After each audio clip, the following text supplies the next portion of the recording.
Good morning students.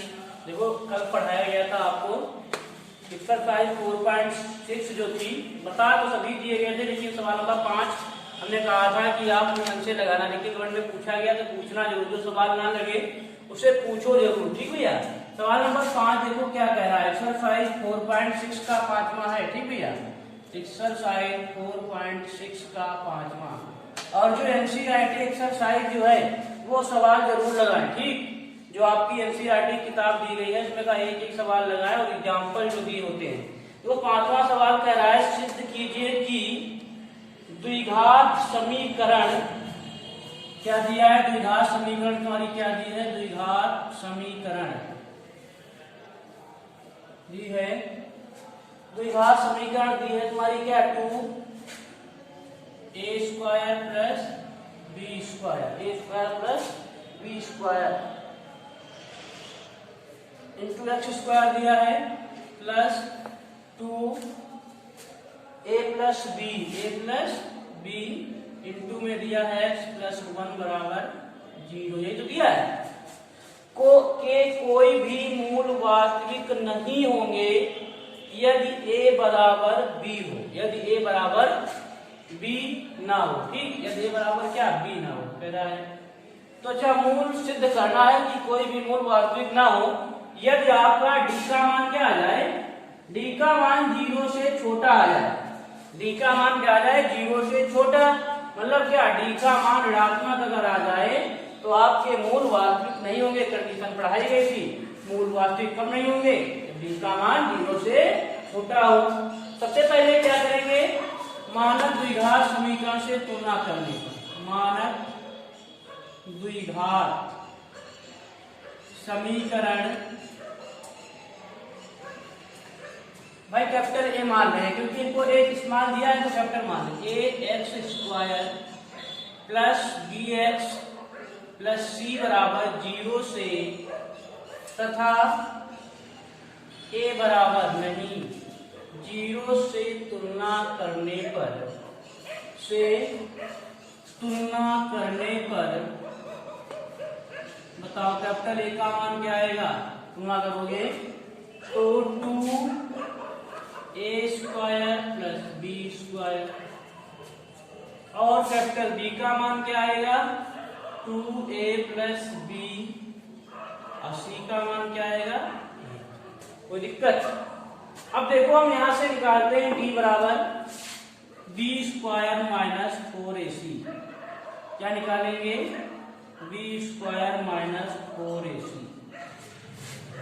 तो d बराबर क्या होता है, b² माइनस 4ac, b का मान दिया है 2a प्लस b का होल स्क्वायर, क्या, whole square minus 4ac, a का मान दिया है 2a² प्लस b² और c का मान दिया है 1, ये तो दिया है।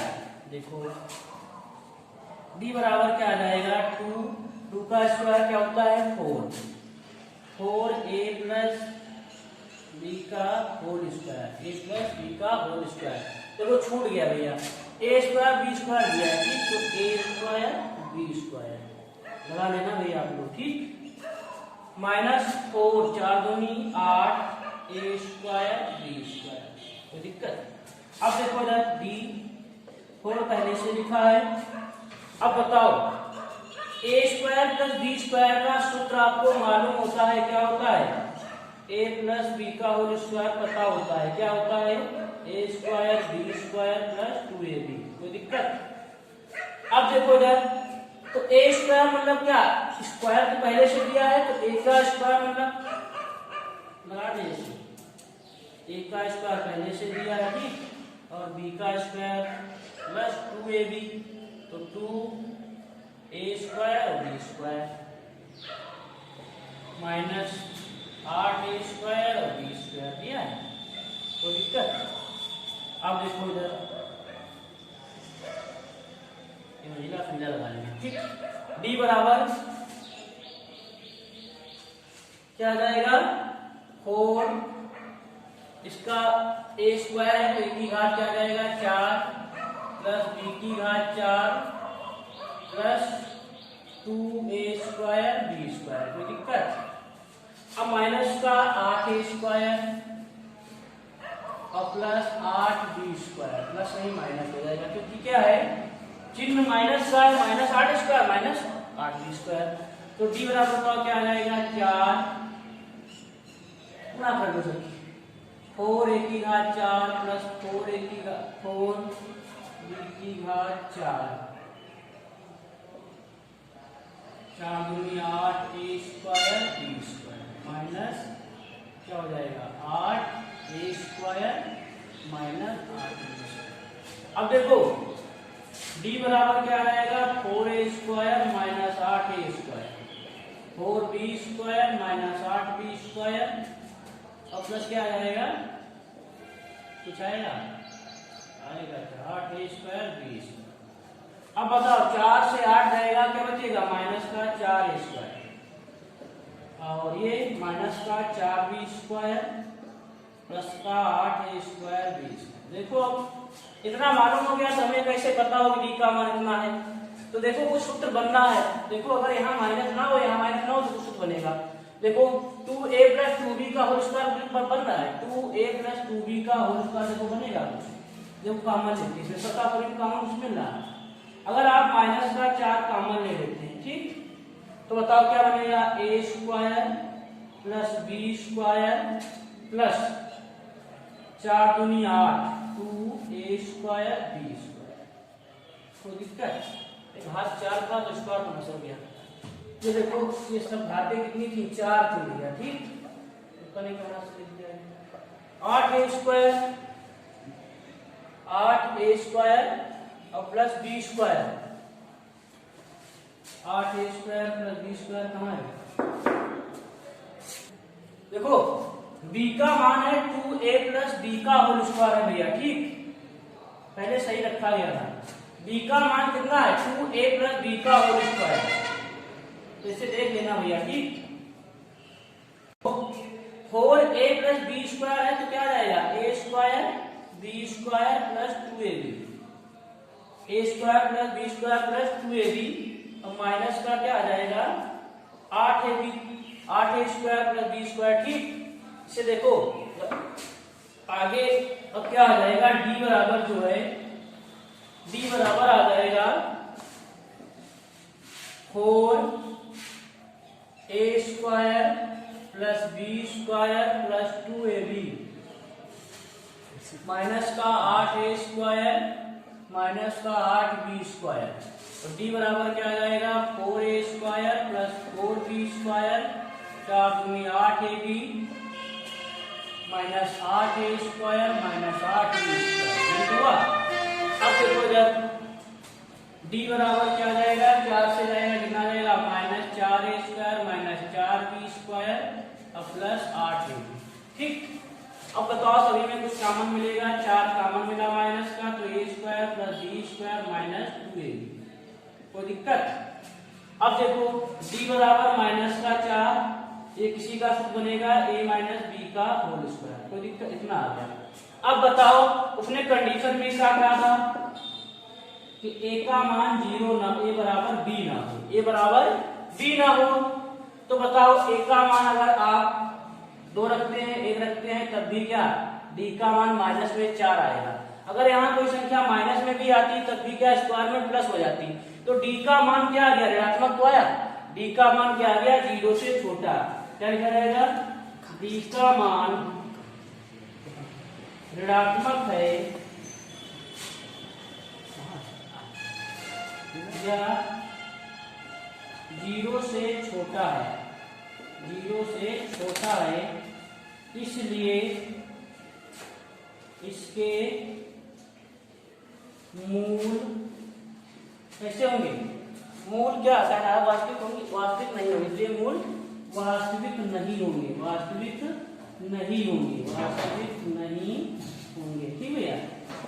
अब देखो आप ये देखे ना b का मान क्या दिया था b का मान ये दिया था हमने गलत रख दिया आपने बताया भी नहीं तो b का मान जो दिया गया था तो d का मान माइनस यहाँ से आपको समझना है यहाँ से आपको याद रखना है कि b का मान माइनस में आ गया है। अब यहाँ a और b के मान कुछ भी रखो ए और बी के मान कुछ भी रखो, लेकिन आएगा क्या, डी का मान माइनस में ही आएगा। डी का मान यदि माइनस में आया है तो क्या डी का मान ऋणात्मक है, इसलिए 0 से छोटा है, इसलिए इसके मूल कैसे होंगे, अवास्तविक होंगे या वास्तविक नहीं होंगे।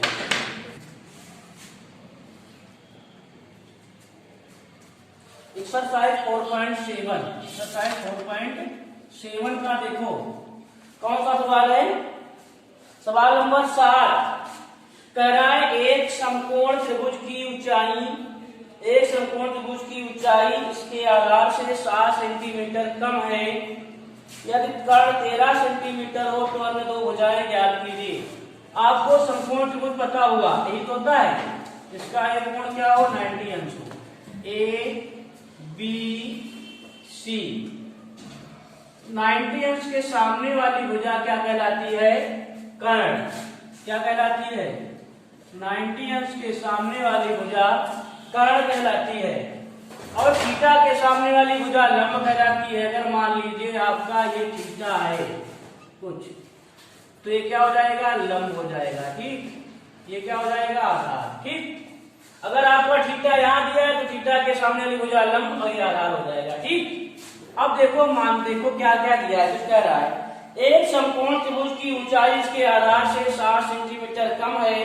यदि कर्ण 13 सेंटीमीटर है, तो आपको कर्ण तो मालूम हो गया कितना है, 13 सेंटीमीटर। और आपको इसका इक्वेशन याद है तो 5 12 होता है, ठीक। लेकिन नहीं तो आगे देखो, एक समकोण त्रिभुज की ऊंचाई उसके आधार से 7 सेंटीमीटर कम है। तो बताओ इसमें ऊंचाई को माने कि आधार को माने, बताओ ऊंचाई माने कि आधार को। देखो पढ़ो क्या लिखा है, एक समकोण त्रिभुज की ऊंचाई उसके आधार से 7 सेंटीमीटर कम है। पहले हमें आधार बताओ तो क्या लिखो, लिखा जाएगा माना समकोण। अगर आप मान ये नहीं जान पा रहे हैं कि माना क्या जाएगा तो आपका सवाल नहीं लगेगा, ठीक। आपको इसमें देखो क्या कह रहा था, यही लाइन पढ़ना है। एक समकोण त्रिभुज की ऊंचाई इसके आधार से 7 सेंटीमीटर कम है। अगर आपको आधार कम होगा, आधार अगर आपको मालूम होगा तभी पता हो जाएगा ऊंचाई से, ऊंचाई कम है कितनी। क्या लिखा जाएगा, माना समकोण त्रिभुज का आधार, माना समकोण त्रिभुज का आधार मान लेते हैं x सेंटीमीटर। ये तो कह रहा है, देखो फिर बड़ा हो रहा है, एक समकोण त्रिभुज की ऊंचाई उसके आधार से 7 सेंटीमीटर कम है। तो इसलिए समकोण त्रिभुज की ऊंचाई, इसलिए समकोण त्रिभुज की ऊंचाई जो है क्या हो जाएगी, उसके आधार से कितना कम है, 7 सेंटीमीटर कम है। x माइनस 7 सेंटीमीटर कम है। अच्छा अब देखो इसका मान लेते हैं, आधार क्या है x, ऊंचाई कितनी है x माइनस 7 सेंटीमीटर। अब देखो क्या लिखा जाएगा, समकोण त्रिभुज, समकोण त्रिभुज एबीसी में पाइथागोरस प्रमेय से, पाइथागोरस प्रमेय से, पाइथागोरस प्रमेय क्या होती है, पढ़ी है आप लोगों ने, नहीं क्या होती है, कर्ण का स्क्वायर बराबर लंब का स्क्वायर प्लस आधार का स्क्वायर। कर्ण का स्क्वायर बराबर लंब का स्क्वायर और प्लस आधार का स्क्वायर। बताओ कर्ण कितना है, कर्ण एसी है, क्या है कर्ण, एसी का स्क्वायर। लंब बताओ बी का स्क्वायर, आधार बताओ बीसी का स्क्वायर। तो कर्ण कितना दिया था, 13 सेंटीमीटर। कर्ण कितना दिया था, 13 का स्क्वायर। एबी कितना दिया है, x माइनस 7 का स्क्वायर। बीसी कितना दिया है, x का स्क्वायर। कोई दिक्कत। अब देखो 13 का स्क्वायर क्या होता है, 169, x माइनस 7 तो क्या लिखा जाएगा, x स्क्वायर प्लस 7 7 49, मतलब क्या 7 का स्क्वायर, ठीक। माइनस क्या होता है 2ab, 2ab मतलब क्या, दूसरा 14x कितना हो जाएगा, 14x प्लस x स्क्वायर। कोई दिक्कत? अब देखो क्या आएगा, 169 प्लस x स्क्वायर क्या हो जाएगा, 2x square plus minus 14x और प्लस 49, ठीक तो है।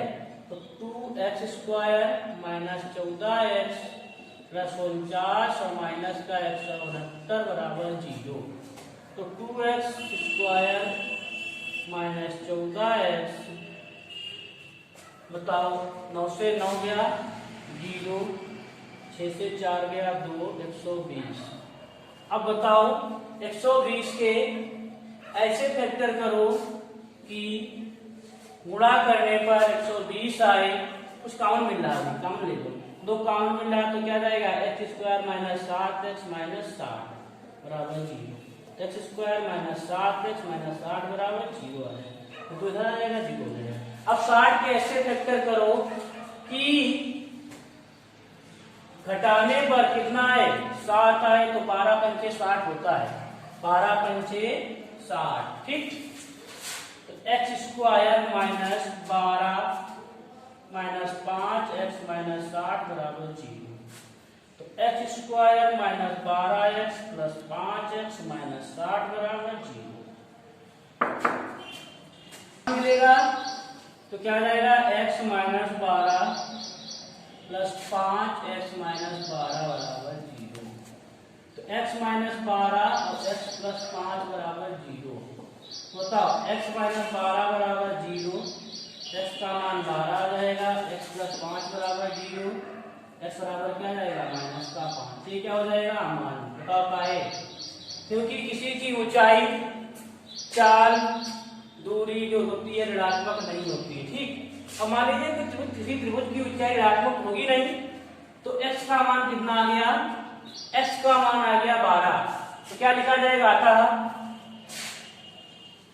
संपूर्ण त्रिभुज का आधार 12 सेंटीमीटर, अतः संपूर्ण त्रिभुज की ऊंचाई कितनी आ जाएगी, x माइनस 7। तो क्या हो जाएगा, x माइनस 7 सेंटीमीटर था, x का मान कितना आया, 12 माइनस 7 सेंटीमीटर, तो कितना आ जाएगा, 5 सेंटीमीटर। ये सवाल की बार आया है, ठीक। तो आपको सबसे पहले पता होना चाहिए, देखो पूछ क्या रहा था, तो अन्य दो भुजाएं ज्ञात कीजिए, समकोण त्रिभुज की अन्य दो भुजाएं 12 सेंटीमीटर था 5 सेंटीमीटर है।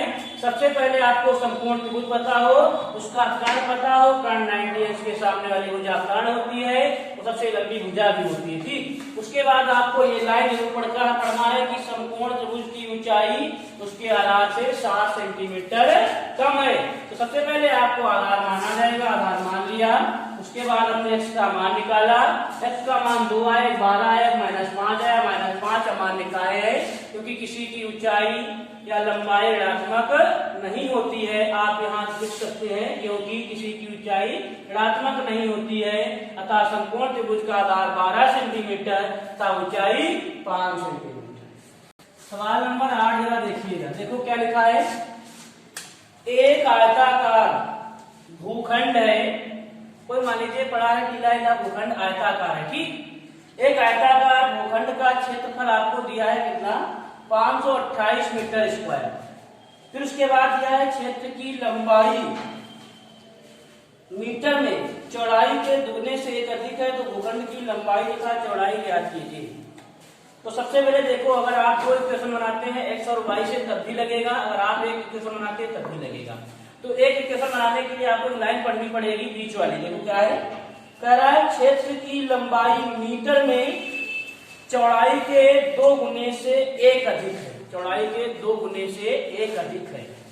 तो आपको पहले चौड़ाई पता हो तभी तो लंबाई दुगनी करोगे। तो क्या लिखा जाएगा, माना आयताकार भूखंड की चौड़ाई, माना आयताकार, माना आयताकार, माना आयताकार भूखंड की चौड़ाई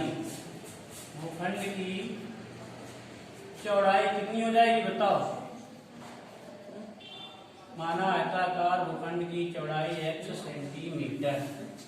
फिर देखो इसलिए आयताकार भूखंड की लंबाई, लिख देते हैं आयताकार भूखंड की लंबाई। बताओ लंबाई आपको अगर जान पाते हो तो पढ़ो क्या लिखा है। क्षेत्र की लंबाई मीटर में, इसने मीटर में दे दिया है, ठीक क्षेत्र है। चौड़ाई के दुगने से एक अधिक, तो चौड़ाई कितनी है x, तो दुगना x का कितना होगा 2x, दुगने से एक अधिक मतलब क्या 2x + 1। कोई दिक्कत। अब देखो कह रहा है कि आयताकार भूखंड का क्षेत्रफल दिया है, आयताकार भूखंड का क्षेत्रफल, आयताकार भूखंड का क्षेत्रफल, आयताकार भूखंड का क्षेत्रफल कितना दिया है 528 मीटर स्क्वायर। क्या दिया है 528 मीटर स्क्वायर। अब बताओ आयत का क्षेत्रफल क्या होता है, लंबाई गुणे चौड़ाई। आयत का परिमाप क्या होता है, 2 लंबाई प्लस चौड़ाई। तो आयत का भूखंड का क्षेत्रफल कितना दिया 528 मीटर स्क्वायर। क्षेत्रफल होता क्या है लंबाई गुणे चौड़ाई बराबर कितना 528। लंबाई कितनी दी है 2x + 1, चौड़ाई कितनी दी है x, तो गुणा करो 2x² + x माइनस और कितना दिया है बराबर में 528 गुणा की। देखो x गुणा करोगे तो क्या आ जाएगा 2x² + x माइनस 528, तो 2x² + x माइनस 528 बराबर 0। अब देखो 528 गुणा इसके फैक्टर कितना आ जाएगा, देखो 2 × 16, 2 दूनी 4, तो 5 × 10, 1056 आया। 1056 के ऐसे फैक्टर करो कि घटाने पर 1 आए और गुणा करने पर कितना आए 528 आए। तो गुणा करोगे कितना रहेगा 528। देखो इधर 1056 के आपने फैक्टर किए तो आपको पता होना चाहिए गुणा करने पर कितना आए 1056, घटाने पर कितना आए 1 आए। तो देखो ये फैक्टर किए गए 1056 के, तो 2 दूनी 4, दूनी 8, दूनी 16, दूनी 32, 33। 33 से 32 घटाओगे तो 1 आएगा, गुणा करोगे कितना आएगा 1056। तो क्या लिखा जाएगा 2x² + 33, 33 - 32, x - 528 बराबर 0। अब देखो इधर फैक्टर आपके याद कर रहे हैं, ठीक देख लेना। तो 2x² + 33x - 32x माइनस का 528 बराबर 0। अब बताओ इन दोनों में कुछ कॉमन मिलेगा, क्या कॉमन मिलेगा x, तो क्या आ जाएगा 2x + 33। अच्छा बताओ इसमें कुछ कॉमन मिलेगा, अगर आप 32 कॉमन लेना चाहें तो क्या मिलेगा, देखो 32 से कटे 32 अगर कॉमन लेना चाहो तो 32 कटेगा तो है नहीं, 2 से जो जाएगा 5 से 3 गया 2, 208 है तो कटेगा नहीं, ठीक। तो आप क्या करें यहाँ कुछ कॉमन ले लेते हैं, कितना 16 कॉमन ले, देखो 16 दूनी 32, यहाँ प्लस का हो जाएगा, और 16 तिया 48, 16 तिया 48, 48 और 4 तो कितना आ जाएगा 48 4 52, 48 4 52 होता है तो 48 हो जाएगा, तो 16 तिया 48। पहली बात तो आपको यहाँ से कुछ पता चल जाता है कि 2 + 33 आएगा तो 10 + 33 इधर भी आएगा तभी सही होगा, तो आप अंदाजा लगा सकते हैं। तो 2x + 33 और x - 16 बराबर 0। तो बताओ अच्छा 2 मान आएंगे इसके, एक आएगा 2x + 33 बराबर 0, तो 2x बराबर -33, x बराबर कितना आ जाएगा -33/2, और एक आएगा x - 16 बराबर 0, तो बराबर कितना आ जाएगा 16। अब देखो -33/2 अमान्य का है, क्योंकि किसी की लंबाई चौड़ाई ऋणात्मक नहीं होती है, तो आप यहाँ क्या लिख देंगे अमान्य। और इसलिए में लिख देना या क्योंकि में लिख देना किसी की लंबाई चौड़ाई ऋणात्मक नहीं होती है। x का मान कितना आया 16, अतः आयताकार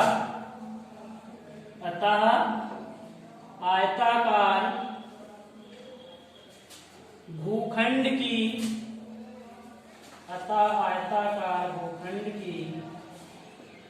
चौड़ाई कितनी आएगी 16 मीटर। अतः आयताकार भूखंड की लंबाई कितनी थी 2x + 1 तो बताओ कितनी आएगी 16 दूनी 32 प्लस 1 कितनी आ जाएगी 33 मीटर। सबसे पहले देखेंगे आपको, देखो अगर मानना नहीं पता है कि हम माने क्या तो सवाल नहीं लगा पाओगे।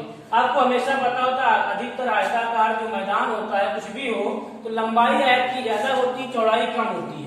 तो हमने चौड़ाई को एक समान लिया, उसमें कह भी रहा था एक लाइन समझो पहले क्या लिखा था कि क्षेत्र की लंबाई चौड़ाई के दुगने से 1 मीटर अधिक। तो यहाँ से मान लिया गया और क्षेत्रफल पता होता है आयत का क्षेत्रफल लंबाई गुणे चौड़ाई। यहाँ से आपके x के मान कितने निकले 2, तो x का मान जो ऋणात्मक आया हुआ मान्य का हुआ क्योंकि किसी की ऊंचाई लंबाई या चौड़ाई उसकी ऋणात्मक नहीं होती, इसलिए -33/2 मान्य है और x = 16 जो है मान्य है। अतः आयताकार भूखंड की चौड़ाई 16 मीटर, अतः आयताकार भूखंड की लंबाई 16 × 32 + 1 कितना जाएगा 33 मीटर। देखो सवाल नंबर जो 9 है, पहली बार तो आपको एक सवाल लगाना है तो मन से लगाया करो। कह रहा है एक आयताकार क्षेत्र का विकर्ण उसकी छोटी भुजा से 60 मीटर अधिक है, अधिक लंबा है। यदि बड़ी भुजा छोटी भुजा से 30 मीटर अधिक हो तो क्षेत्र की भुजा बताइए। तो क्या लिखोगे, माना क्षेत्र कैसा है आयताकार, माना आयताकार क्षेत्र की बंद कर दिया, माना आयताकार क्षेत्र की छोटी भुजा। अच्छा छोटी भुजा का है मान रहे हैं तो उसने क्या कहा है कि बड़ी भुजा छोटी भुजा से 30 मीटर अधिक। माना आयताकार क्षेत्र की छोटी भुजा कितनी 30 मीटर की मान हो गया 1 मीटर। इसलिए आयताकार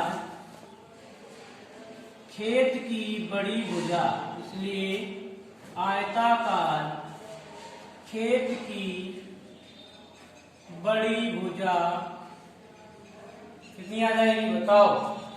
बड़ी भुजा 30 मीटर अधिक है तो बड़ी भुजा कितनी आ जाएगी x + 30 मीटर। कोई दिक्कत? नो दिक्कत। अब देखो कह रहा है आयताकार क्षेत्र का विकर्ण उसकी छोटी भुजा से 60 मीटर अधिक है, इसलिए भी आयताकार क्षेत्र का विकर्ण आयताकार क्षेत्र का विकर्ण आयताकार क्षेत्र का विकर्ण आयताकार क्षेत्र देखो आयताकार क्षेत्र का विकर्ण कितना हो जाएगा।